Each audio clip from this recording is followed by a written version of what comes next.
I promised you go to next. Thank you. A follow-up on the FDA. You say that there was a large consensus of doctors and advisors who feel like boosters are warranted and safe and effective.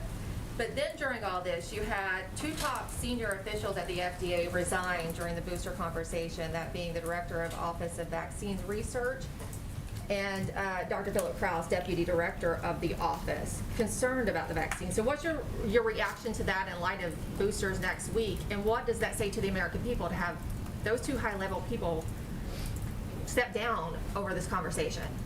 Well, Emerald, what I conveyed before, and I'll reiterate, is that 8 of our top medical experts, health and medical experts, including the acting head of the FDA, Janet Woodcock, recommended we would need boosters moving forward. The American people would need boosters pending approval through a process including the FDA and ACIP. That's the process that's ongoing. In terms of differences of opinion within the FDA or other components of the federal government, that's certainly, we understand that may be the case, but in terms of the consensus view, the view of the leadership of the FDA, the view of the leadership of our health and medical experts, that was their shared recommendation because their objective and their focus is on relying on data to save lives. And data available showed a waning efficacy of vaccines after a certain number of months. Speaking of the waning efficacy of vaccines, I do have another question about the president's COVID plan.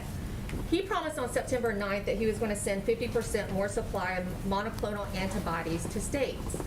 Yet, the Biden administration is cutting supplies in red states by 50%. So, for example, in Florida, they were expecting to get 70,000 doses this week, which they say they need. They're only getting 30,000 doses. And this is not just for unvaccinated people. In South Florida, half the people who are seeking this treatment are fully vaccinated. So why is the Biden administration cutting these supplies? That's not accurate, so let me give you the accurate information. First of all, we are increasing our distribution this month by 50%.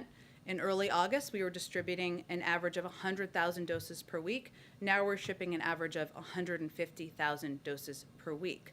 Over the last month, though, and one thing that I think people need to understand for clarity, facts, I know you're like facts, is that monoclonal antibodies are life-saving therapies that are used after infection to prevent more severe outcomes. So clearly the way to protect people and save more lives is to get them vaccinated so that they don't get the COVID to begin with. But over the last month, given the rise in cases due to the Delta variant and the lower number of vaccination rates in some of these states, like Florida, like Texas, just 7 states are making up 70% of the orders. Our supply is not unlimited, and we believe it should be equitable across states across the country. There's been no reports of a lack of supply, so why cut them to those states only if there's no reports of I think our role as the government overseeing the entire country is to be equitable in how we distribute.